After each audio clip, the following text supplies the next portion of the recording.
नमस्कार शेतकरी मित्रांनो, आज गुरुवार 30 जानेवारी 2025. आज संपूर्ण महाराष्ट्रातच सोयाबीनला काय मिळत आहे दर पाहूयात व्हिडिओच्या माध्यमातून. पहिली बाजार समिती गंगाखेड, आवक आलेली आहे 40 क्विंटलची.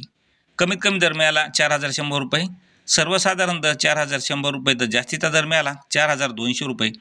पुढील बाजार समिती आहे वरुड, आवक आलेली आहे 45 क्विंटलची.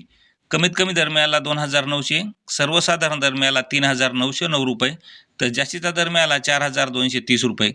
पुढील बाजार समिती आहे तासगाव, आवक आलेली आहे 20 क्विंटलची. कमीत कमी दर मिळाला 4,100 रुपये, सर्वसाधारण दर मिळाला 4,160 रुपये, तर जास्तीचा दर मिळाला 4,200 रुपये. पुढील बाजार समिती आहे सिंधी, आवक आलेली आहे 25 क्विंटलची.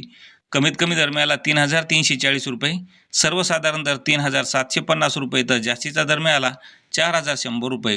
पुढील बाजार समिती आहे आर्णी, आवक आलेली आहे 1,055 क्विंटलची. कमीत कमी दर मिळाला 3,800 रुपये, सर्वसाधारण दर मिळाला 4,000 रुपये, तर जास्तीत जास्त दर मिळाला 4,151 रुपये.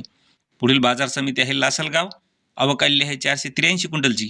कमीत कमी दर मिळाला 3,000 रुपये, सर्वसाधारण दर मिळाला 4,015 रुपये, तर जास्तीचा दर मिळाला 4,040 रुपये.